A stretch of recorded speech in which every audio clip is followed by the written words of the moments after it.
Good afternoon. It is a warm afternoon today, and the city is getting warmer. But we're also here to have a really interesting session because with me I have Neerja Chowdhury, a very senior journalist who's traveled along with several prime ministers, presidents even, who's traveled along with this country. And her book, based on which we are speaking today, How Prime Ministers Decide, is a fascinating book. It is fascinating for people who love to peek behind the scenes. It is fascinating for people who want to know how decisions were made. How many of us wanted to know the story behind several important decisions that were taken in India? And beside me is the person who had a ringside view of everything that was happening in India over the last 40 years nearly. Yeah. So that's a fantastic achievement by itself. Her book takes a peek into the multiple compulsions that go into shaping decisions that are taken by people in power.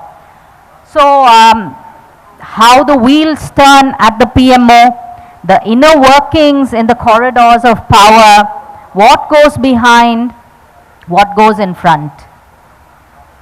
And how many of us have wondered how the personalities behind the scenes are? We know of an Indira Gandhi, the public persona of Indira Gandhi. We know the public persona of Narendra Modi. We know the public persona of Rajiv Gandhi and Manmohan Singh. But what goes behind? Do we know that? Our friend here will tell us, the book will tell us a lot about what goes behind the scenes and the personalities that they are behind. Basically, in 40 years, Neerja has managed to capture the nautanki in Indian politics, the gimmickry and the drama that occupies our leaders' decisions. And she's been writing for about 6 prime ministers. So imagine the kind of work it would have taken to bring it all together in a manner that we all understand without a hitch. She does it so well. If you read the book, you will find out for yourself. What is important are the connections that set the context. Some of us must be familiar with some context while not others. She brings together context, personality and politics over a timeline. And I think it's the work of a journalist through and through. Thank you so much, Neerja, for being here. Let's start with the questions. I've done too much talking, quite like the politicians. Yeah. So having, this session during the week in which the Ayodhya Pran Pratishta happened, I think it's appropriate we spend some time initially on the mandir itself. From your book, it is clear that the mandir didn't come up in one day. It's a process that the country went through, and it dates back to much further than we would have imagined. Would you like to take us through that journey? Well, thank you very much. Can I stand up because yeah, so that I can see? No, this is fine. If you can hear me. Can you adjust the volume, please?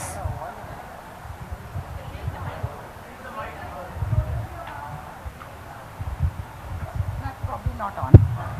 Yes, can you hear me right at the end? First of all, I want to say what a privilege it is to be in Chennai and at the Hindu Lit Fest. Somebody was saying in the morning while introducing the occasion that you cannot think of life starting in the morning without a cup of coffee in one hand and the Hindu in the other hand.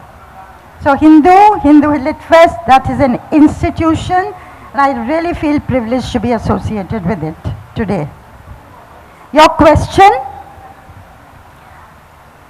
I was thinking actually Ayodhya has defined the Indian politics for 74 long years. The story really started on 22nd December 1949. And it is also true that Ayodhya has confounded every single prime minister and confronted them with decisions. Some took well, some did not take well. So many of us are familiar that on 22nd December 49, a Ram Lalla idol was smuggled surreptitiously inside the Babri Masjid that stood where today the Ram temple is rising. In the sanctum sanctorum, in the dead of night, organized by the Hindu Mahasabha, precursor of the Bharatiya Jan Sangh, later to become the Bharatiya Janata Party. And this is also not known that amongst the group that went in was Nanaji Deshmukh. Nanaji Deshmukh was one of the three top leaders of the BJP, along with Advani and Vajpayee, till 1977 when he was upstaged, and then he quit politics and went into social construction and so on. So it wasn't a magical appearance of the Murti which was a spin given at that time. Ram Lalla was kept on the Ram Chabutra and would suddenly appear inside, which a lot of people believed. But anyway, to cut a long story short, the local administration, the local DM made sure that despite Jawaharlal Nehru, the Prime Minister's instructions that it be removed, nothing could happen. Because he said, you know, it will lead to a law and order problem. He had the support of Govind Vallabh Pant, then the Chief Minister of Uttar Pradesh, and Pant had the support of Sardar Patel, the Home Minister of India. And Nehru, for whatever reasons, could not push for his way, and in early 1950, locks were put on this part of Babri Masjid where Hindus were allowed to come for darshan from a distance, you know, on the other side of the grill. That lock. So why did this happen? Very quickly, competitive politics inside the Congress.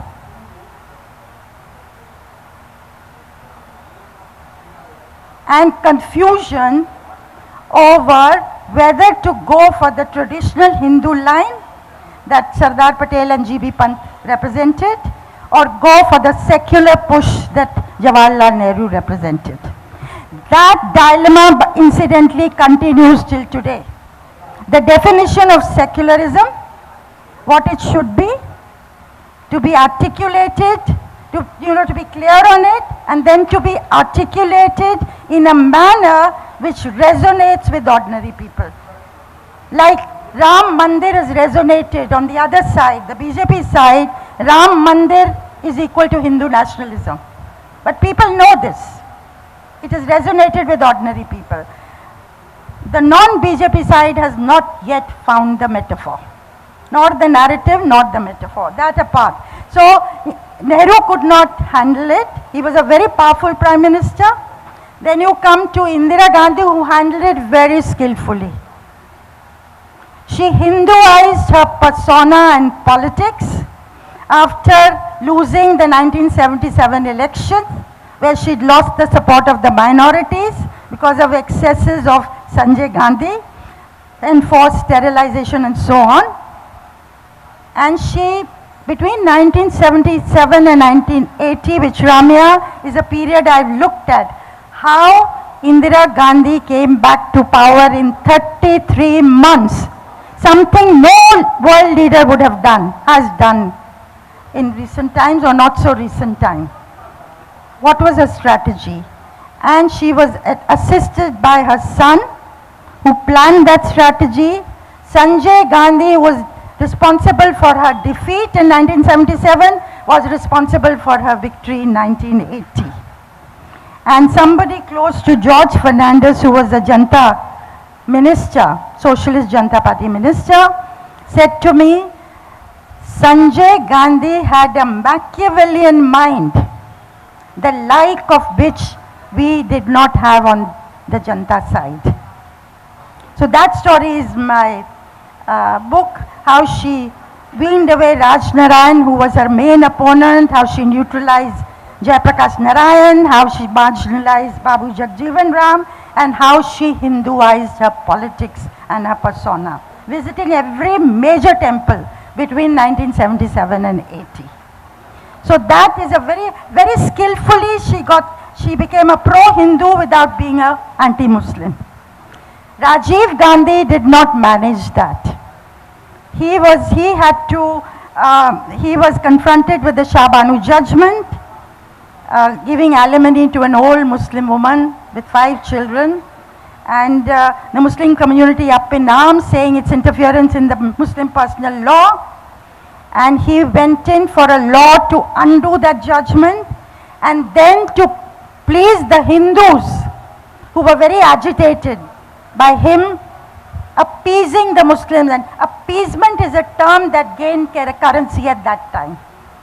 So he went in for enabling these locks that have been put there in 1950 to get them open through the court, but he enabled it to happen, thinking it will please the Hindus. It pleased neither the Hindus nor the Muslims, and he fell between two stools.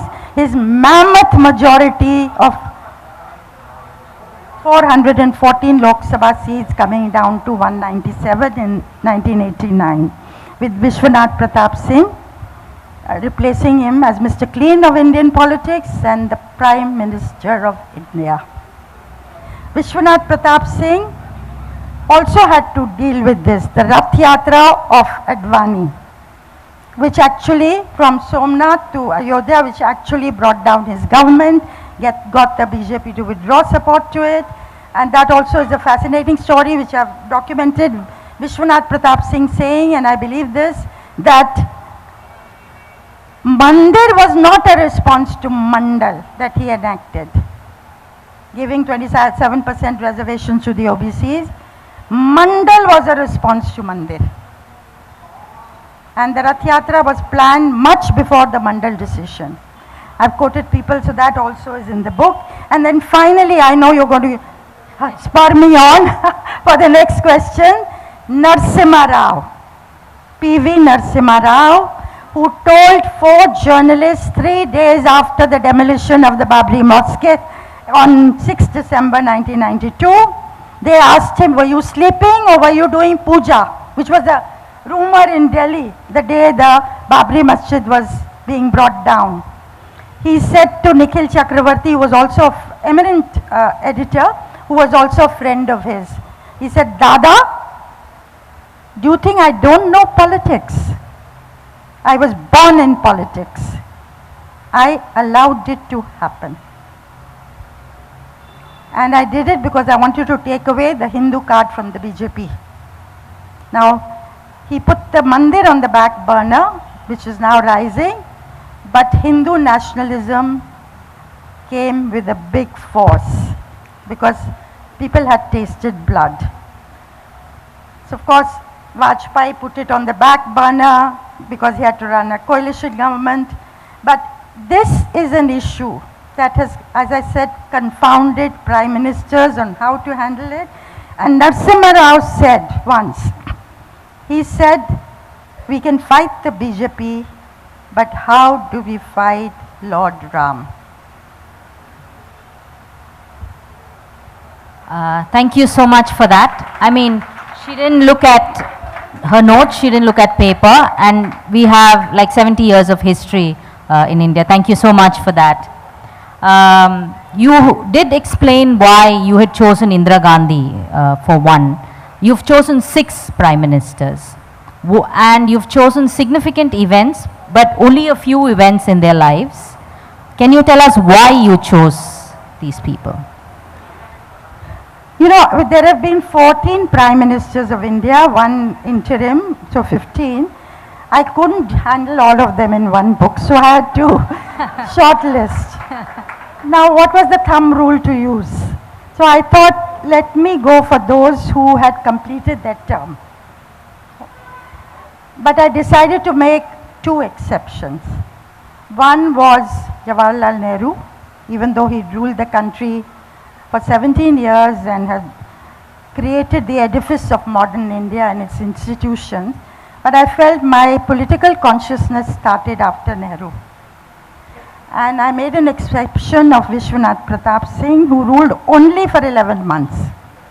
But his decision to bring in the Mandal Commission's report and implement it changed India forever. And we are seeing that process continue with the empowerment of the OBCs, among them the extremely backward, and I feel the OBCs are going to be the flavor of 2024 elections. So those are two exceptions I made. Narendra Modi, who's about to complete 2 terms, I considered doing him. I even worked on it. And very quickly I realized, and my friends who read a bit of it said this will be the more light of your chapters. And I realized I will not get the kind of inside information that I had got about other prime ministers by people who were close to them. So I felt it was a work in progress. I also didn't have the benefit of hindsight because he is now pitching for a 3rd term, likely to get it. And so I felt leave Modi out for the moment. Okay, so a Modi book is coming then? A Modi book is coming? I don't know, let's see. Prime Minister number 7. Let's leave that for the future. Yeah. Right. So of these 6 prime ministers, if you were to define them with a short phrase, what would you say? Indira Gandhi? This is a typical anchor. Yes or no? 5 out of 10 or Ramya, that's marvelous. How will I define the prime ministers? Let me go backwards. Manmohan Singh, underrated prime minister, I must tell you the story. Underrated prime minister who triumphed is the heading of the chapter. I went to present my book to him and his wife, and he had it. He said, I've already read it. And he was so thrilled by this heading of the chapter, the underrated prime minister who triumphed. In the enactment or the decision on to go in for the Indo-US nuclear deal, Manmohan Singh showed a killer instinct, a toughness, a will to get it through that you didn't associate with him. Otherwise a weak prime minister. But here for 39 months he just didn't let go. And with George Bush, the US president, the Indo-US nuclear deal, very complicated processes it went through, both in the US and here. And in the IAEA, NSG, and so on. But this was a side of Manmohan Singh that manifested itself only in the decision on the Indo-US nuclear deal. So, but I have said in this instance he was an underrated prime minister. Vajpayee I often call an overrated prime minister. If you look at his premiership, what is it that it will be known for? He carried on with the economic reforms. He was much more convinced about economic reforms and liberalization than Narasimha Rao, who brought it about. Towards the end of his term, Narasimha Rao was talking about taking the middle road, human face to reforms, and that way. He did go in for the nuclear test, which brought India to the global high table. But that too, he said after Rao's death, that all the work had been done by Narasimha Rao. Narasimha Rao came to see him the moment he took charge as Prime Minister, and told Vajpayee, go in for it. We are absolutely ready. We were at the T3 stage. We pulled back in 1995. So that also was not his doing. So an overrated Prime Minister, but, and it's a big but, Vajpayee's legacy is not what he did. Vajpayee's legacy is what he was. A man, a moderate in a hardline right-wing Hindu party, and a man who believed that a country like India could only be run by a consensus. Come then to Rao. I would say the most unappreciated Prime Minister, and that's because of his legacy on Babri Masjid. He allowed it to come down. He thought he will take the Hindu card away from the BJP. He had plans to build a mandir on that spot. There was he got a trust registered of major Hindu sects, but in 1995 he decided, we'll do it when I come back to power. And he went for the Hawala route for elections, not the Mandir route. But you know, he brought down the temperatures on Mandal, Mandir that he inherited. Punjab, Jammu and Kashmir, held elections in Punjab early 1992. He managed a coalition, tough coalition government. He, you know, opened the economy at a time when there was a severe balance of payment crisis. And also, you know, the collapse of the Soviet Union, so it was a unipolar world. So he reached out to the Central Asian republics. He reached out to, you know, had this look east policy that he put in place. So many things Rao did for which he is being remembered now. But his own party almost disowned him when he died, and his body, that cottage, was not allowed to enter Akbar Road office of the Congress party. It had to be outside. People were not allowed to pay their last respects, and the party leadership did not forgive him for the demolition of Babri Masjid, which they felt he'd allowed that to happen. So Narasimha Rao, the most unappreciated. Rajiv Gandhi, well-meaning, but politically naive. I mean, he also went in for major things, but the Punjab Accord, Assam Accord, Mizo Accord, which has brought lasting peace to Mizoram, for instance. Bringing down the age of voting, anti-defection law, technology missions. He wanted to take India into the 21st century. You know, he came as a whiff of fresh air, hope for future of India. And what got him down? Caste and community. This battle between religion and caste, that he didn't understand the ground realities of India and fell, as I said earlier, between two stools. Vishwanath Pratap Singh, I didn't say, the most cunning politician, but who changed India forever. And Indira Gandhi, of course, who touched the highs as well as the lows. I find her, people say, who's my favorite? I'm going to preempt your question. Who's your favorite, or who's the best Prime Minister? That's what I'm asked. Having done this book, I cannot give you a best Prime Minister judgment, because every Prime Minister has had the good and the bad. But I can tell you, I find Indira Gandhi the most fascinating Prime Minister. I was in a village in Satara district and talking to a group of young girls, age 15 to 20, school and college. And at the end of the conversation, out of curiosity, I asked this question often, who's your favorite Prime Minister? In one voice, these girls said Indira Gandhi. 40 years down the line, I was zapped. But she had, you know, of course, the highs are incredible courage, changed geopolitical realities. Bangladesh got the better of her opponents, internally got the better of senior leaders out to get her, externally faced Nixon and the 7th Fleet in the Bay of Bengal, didn't flinch. And the laws,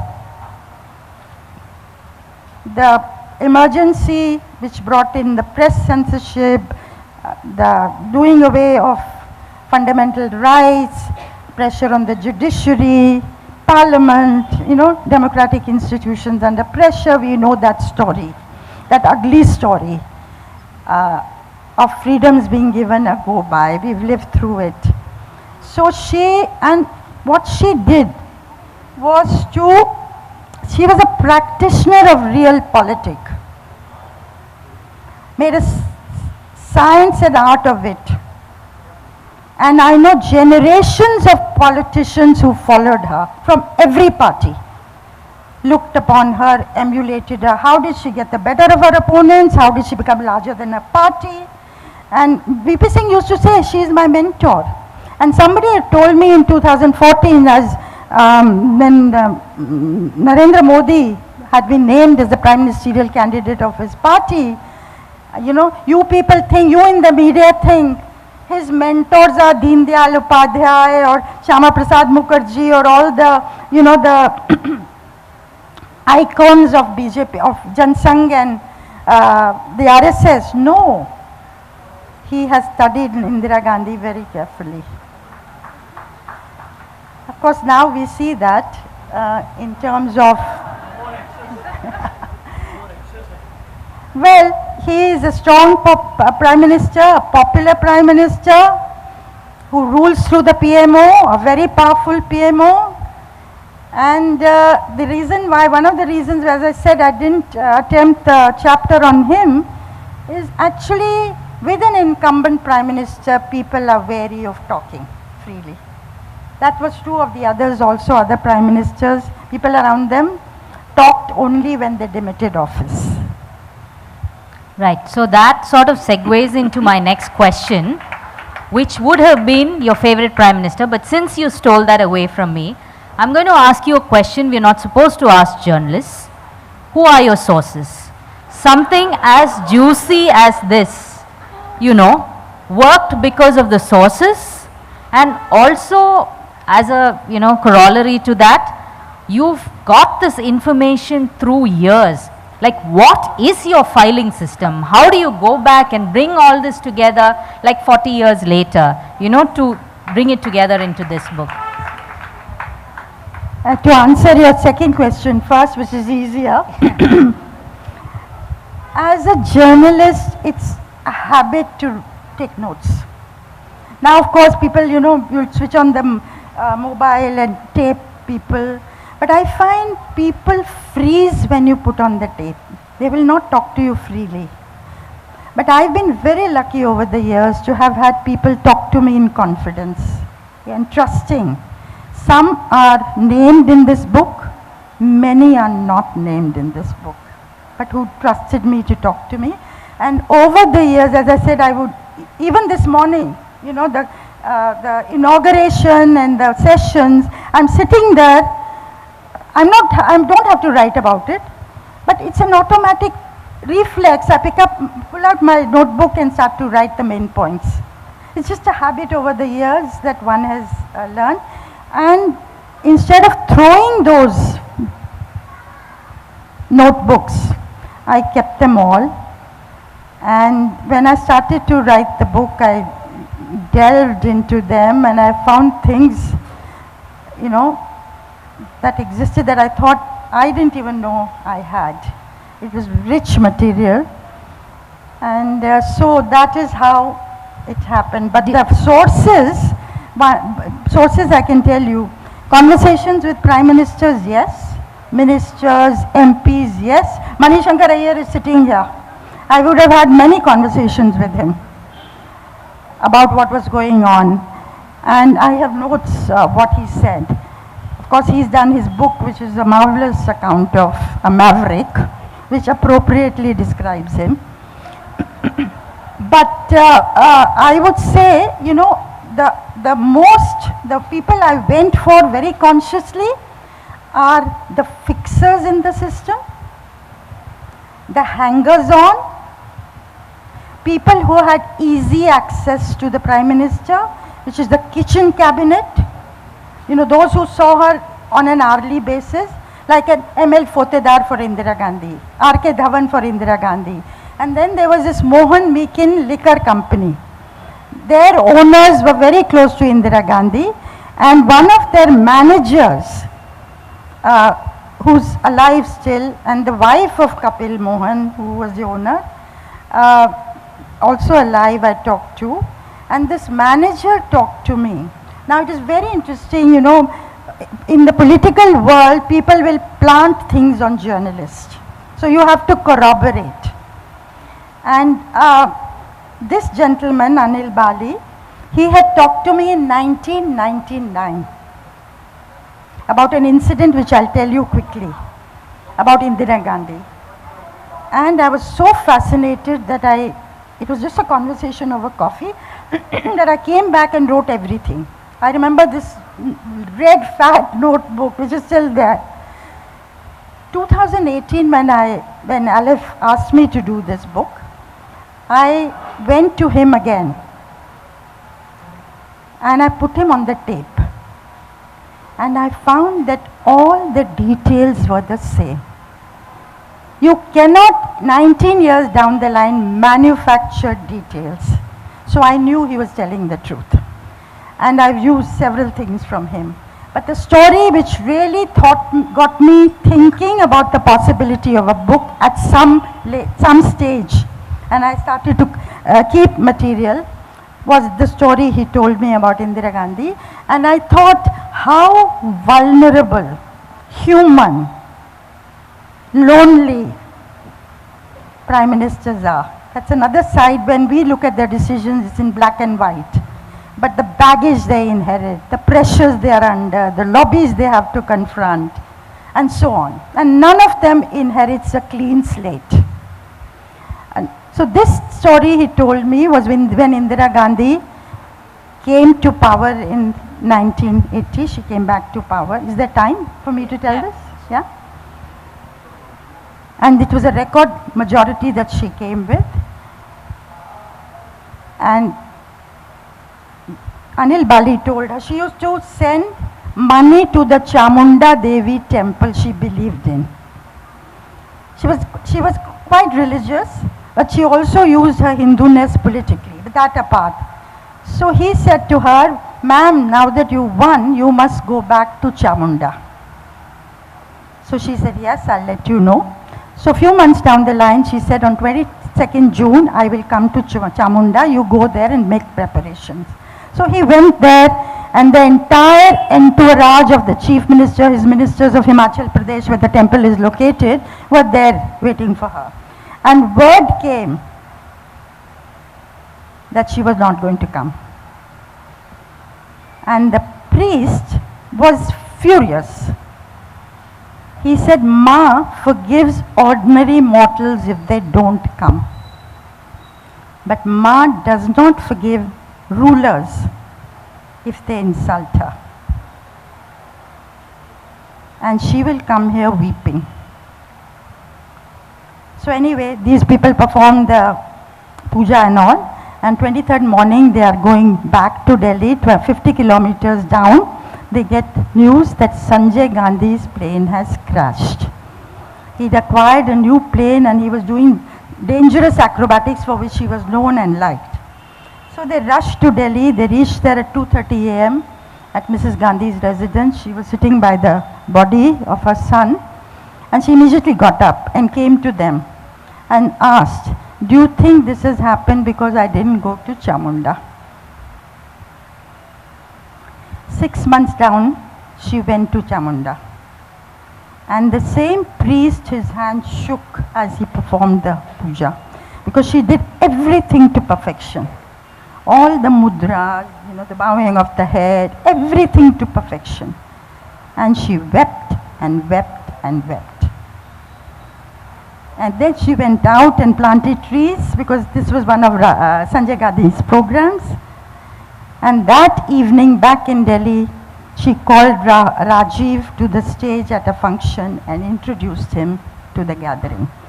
So the superstitious part of a leader, the mother in Indira Gandhi, the vulnerability, and she was actually, if you look at Indira Gandhi's political career, she was not the same after Sanjay's death.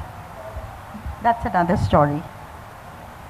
Right, since we are on relationships now, it's a strange word to use, but in your book, I find a lot of chemistry. You map the chemistry between, or the camaraderie between various prime ministers. In public, they might be enemies, but behind the scenes, there is an easy camaraderie between them. You've described many such instances, you know, Nehru introducing Vajpayee to Khrushchev, and the friendship between Narasimha Rao and Vajpayee. Of course, the mother-son relationship we know, but would you like to tell us about this aspect? Yeah, okay. Yes, that's right. You know what existed, that these leaders were political opponents, fought each other bitterly, but they also, some of them, not all of them, some of them, or most of them I would say, had across-party relationships. Narasimha Rao, as I said, told Vajpayee, go ahead with the nuclear test. Vajpayee told Narasimha Rao, do not make Kalyan Singh the chief minister. He's a protege of Advani, UP is my territory. And Narasimha Rao sent word to Motilal Vora, governor. Vora told Bhuvnesh Chaturvedi, who was a deputy minister in Rao's PMO. But he's sitting in my anteroom making a bid for CMship. So he said, don't allow it to happen, and they did not let Kalyan Singh. So those kind of things also. And Vajpayee did not go in appeal in the case, if you remember, which first convicted Narasimha Rao in the JMM bribery case for having got the support of these people by paying them money. And he did not also, when it came to acquittal at the High Court level, he did not go in appeal.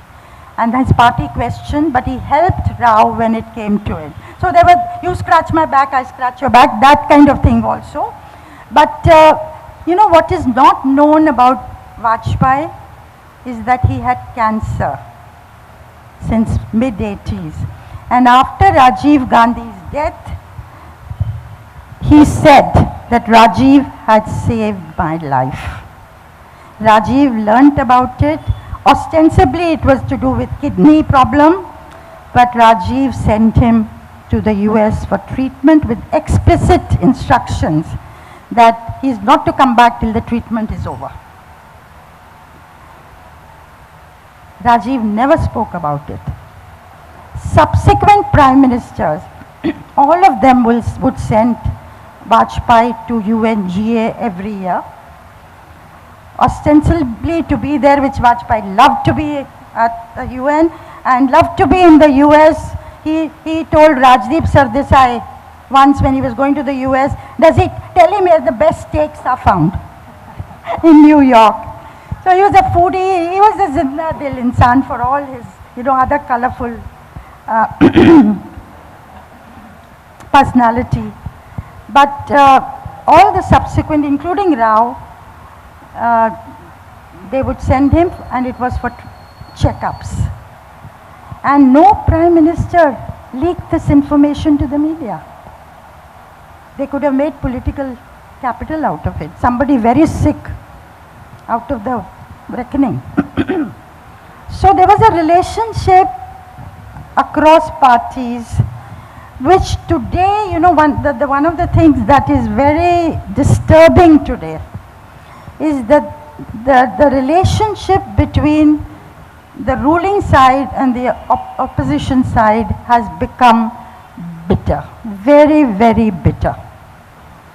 And that cannot be healthy for a democracy where dialogue is needed, where you come to a crisis point, the leader picks up the phone of his phone to call up the opposition leader and they find a way out.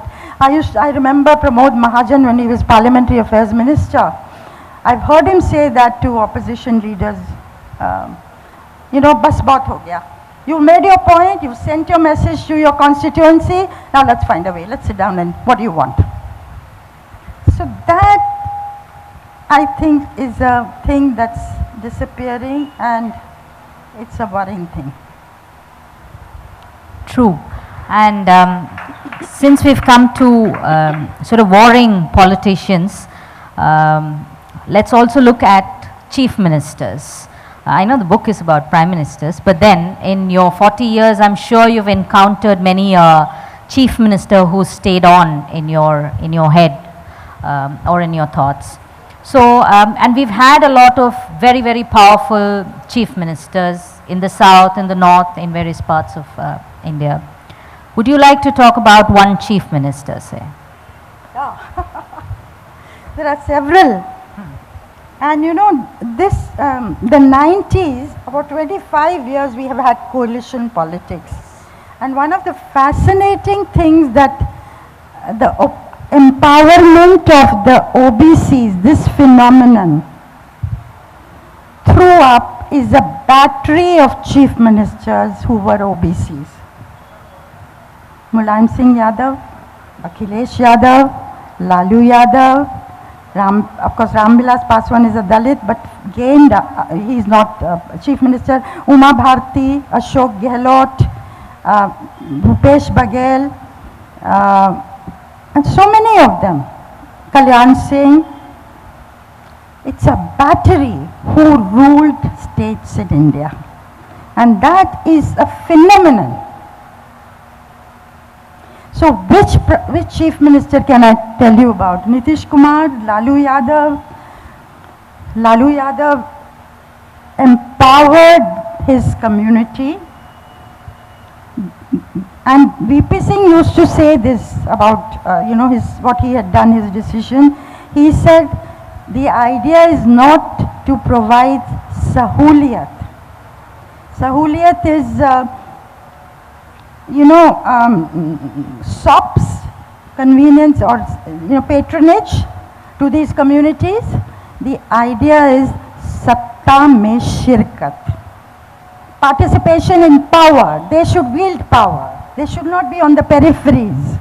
And that's where, these chief ministers have represented the devolution of power over the decades and I would say the maturing of our democracy for all its fault lines. We have many challenges today, but this deepening of power being wielded by communities that did not have it or had a tokenistic presence.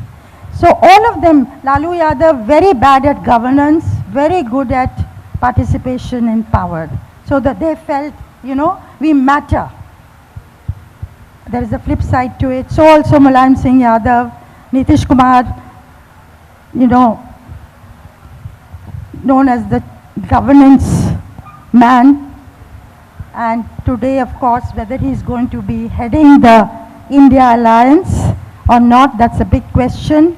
The future of India Alliance, that's a big question, but that is again another story. Right. So we now come to a very important aspect, which is our audience questions. Please raise your hand. I think your mics will come to you. And sir, yes, please.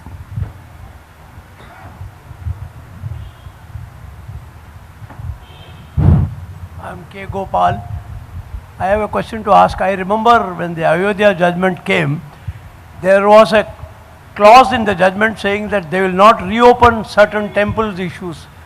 Is it not being flouted now? Yes. Today's news says that ASI is finding that it was a temple at the Vishwanath, the Gyanvapi mosque.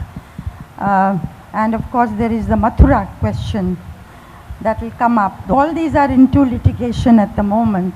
And the Places of Worship Act that was enacted by Narasimha Rao in 1991 made this clear that there will be a freeze on the places of worship as they existed on 15th August 1947.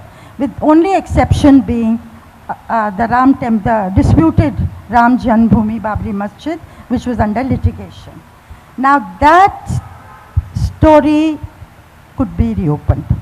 It's in the courts, but in the next 2-3 years, I feel, and the Muslim community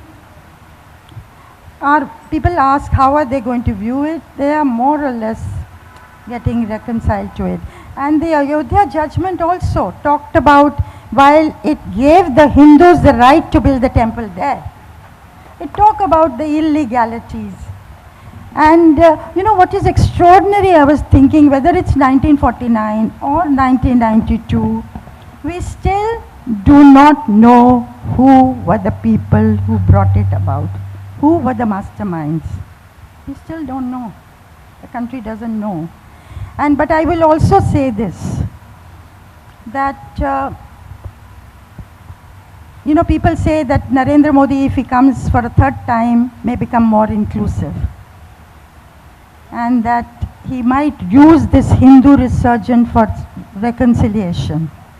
He's talked about Ram Se Rashtra, he's struck different notes. But I feel one thing, you know, while the BJP is a juggernaut, the largest election machinery in the world, the largest political organization in the world, hugely with huge resources at its command, and a prime minister who 10 years down the line remains popular. Nehru of course was popular, 52 to 62, but he won the election, but you know, it wasn't the same Nehru of 52. Indira Gandhi after 10 years lost in 77. Manmohan Singh after 10 years lost badly. The grand old party came to 40 plus seats. And here is this man, very, very popular. And I feel the opposition needs to, Modi is a response to a changing India. And that changing India has to be understood. What are these ground level changes? And the opposition, I think, hasn't done the work. Why is the majority of Hindu, or large sections of Hindu, feeling the way they are doing? The sentiment of the Hindu is the juggernaut that the opposition has to deal with, understand, and then create a strategy. How to, you know, get that on their side. It's not just about, you know, mechanically saying an alternative narrative. So I think we are at a very important threshold, and Modi has got the pulse of the people, even as our democratic institutions are under pressure. Yes, ma'am, in the pink, can you stand up? We'll need the mic on first. A couple of times you mentioned about the backward class reservation, and in 2 or 3 occasions, and you talked about 24, the OBC reservation could be a key point, and Rahul Gandhi is using the census as one of his main agendas. Do you think there is a Machiavelli that can help Rahul Gandhi?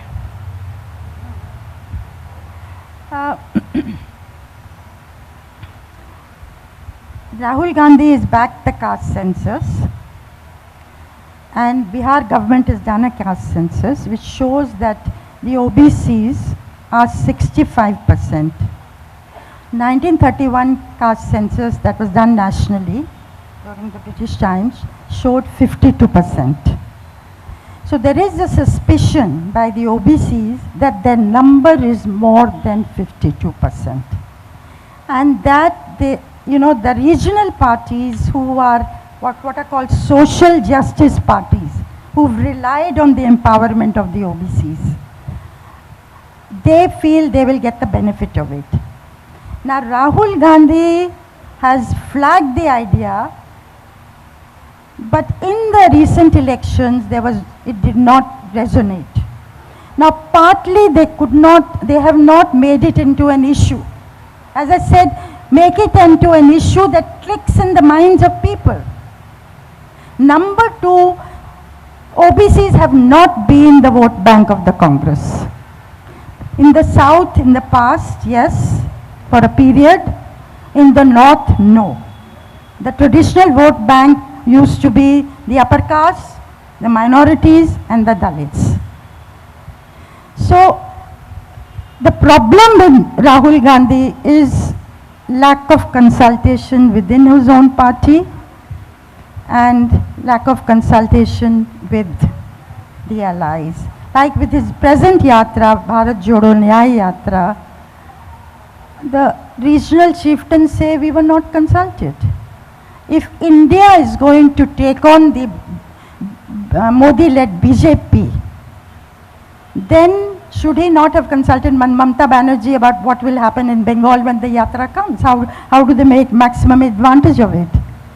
And equally from the other side, the Congress wants 4 or 5 seats, Mamata is willing to give only 2. How does it matter 1 seat for goodwill here and there, 3 or 4?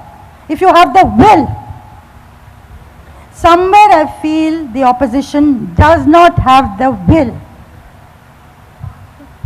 They've already given up.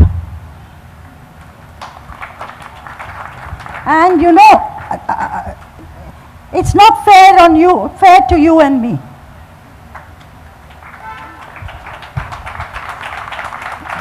Questions? Yeah, hi. Yes. Mike, here.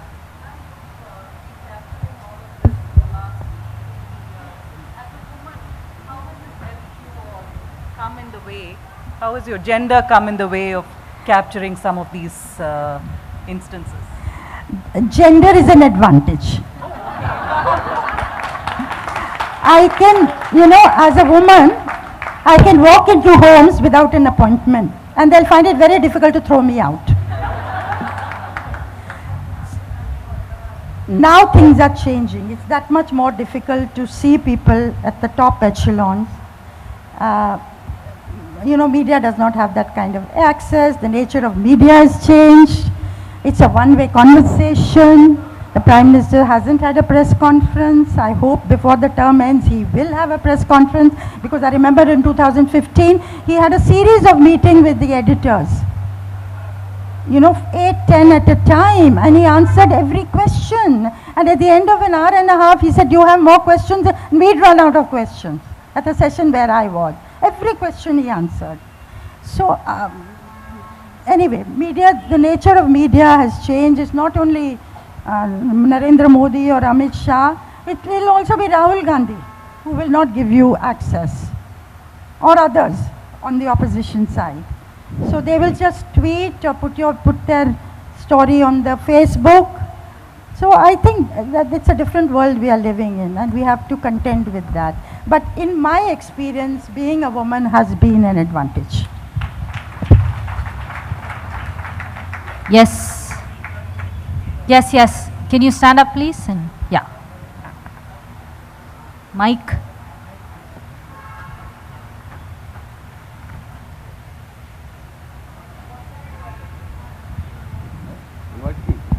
Hello? Yeah. Yes. Adding to what you have been mentioning, that the opposition parties have not learned or they have not caught the pulse. Maybe is that due to that, like if you see the whole world picture, we are moving towards far right.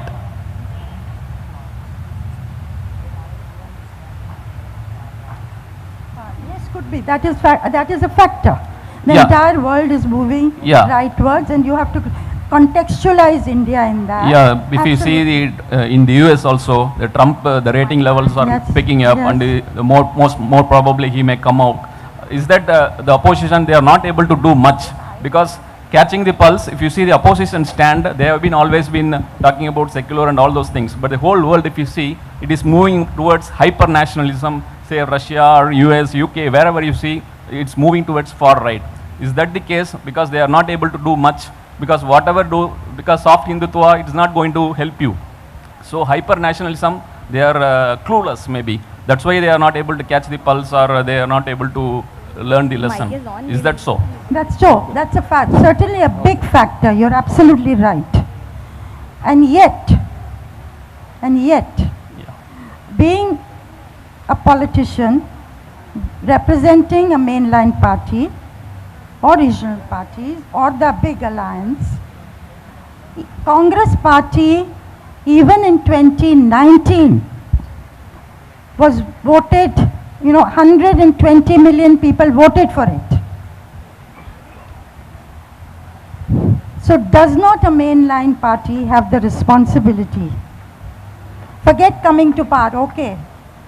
The other thing that the government is using very effectively are the agencies, ED, CBI, to selectively target the opposition leaders and demoralize them and send that message to others who are taking on the government. All those problems are, the resources are a huge problem. The government side, as I said, Modi has put his finger on the pulse, is popular, Hindutva, national pride, nationalism, OBC empowerment, social welfare, some money coming into the hands of everybody, strong leader, no family in tow, giving a message of, selling dreams. So aspirational India, all that is there. And then they know how to do political marketing. So it's a formidable challenge, I absolutely agree. But what you can do, surely you can do one-on-one contests in the 400 Lok Sabha constituencies that the India Alliance themselves earmarked. Why have they not moved in that direction? We are we are just few weeks away. If the buzz is to be believed, in a few days they are going to declare elections to encash the Ram temple as an issue. And they haven't even started sharing talks. So where are you? Next, we have actually just one question. One Yes, last please question, could I? keep it short. We have run to the end of our session. You have talked about Indira Gandhi and emergency. Do you feel in any way we are away from it at present? Because NDTV is being bought over and all media channels have gone because they are feeling the ED, IT and CBI, all these juggernauts. And every businessman has some loopholes. So in other way, it is not a refined emergency at present.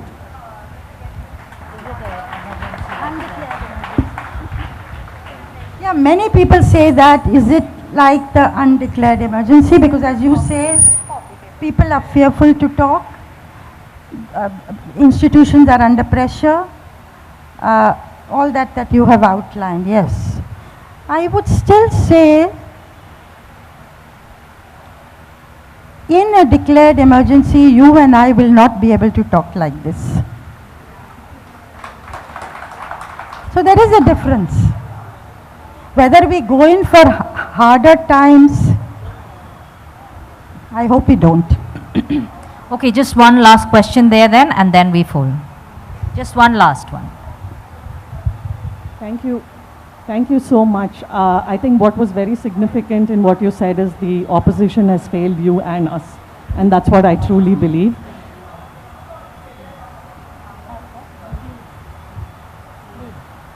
My question is this.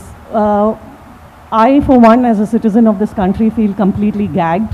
I do not, shamefully I have to say this, I do not have the courage to speak up, about what I believe in is happening in this country. I just want to know where you get this courage, because people like you are being trolled, gagged, suppressed, oppressed, and being, basically targeted because they're speaking out as we should speak out in any democracy. I don't have the guts to do it. I want to know where you get that courage from.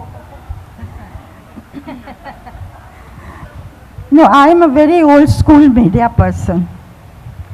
And no matter what my views, I feel I must reflect both sides of the stories as truly and as objectively as I can. So I try and do that, which I feel is my primary role, and let the citizen decide which way they want to go or the steps they want to take. But I still feel, I keep coming back to the Congress because it's such a sense of frustration about the party. I feel it's a party, and you know, many of the opposition parties now, they've become jaded, they've become flabby, they've become drawing room parties. They say they're no longer hungry for power. Forget any other idealism. And to, you know, so, but I believe new energies will get generated. I think the situation will throw up new people.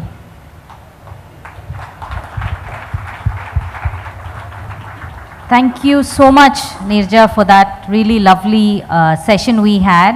And I think I find it very inspiring that you ended on that strong note for the journalism that we have been taught to do and we continue to do. Thank you so much. We love this session, and thanks to the audience for being here and listening to Neerja. Thank you so much.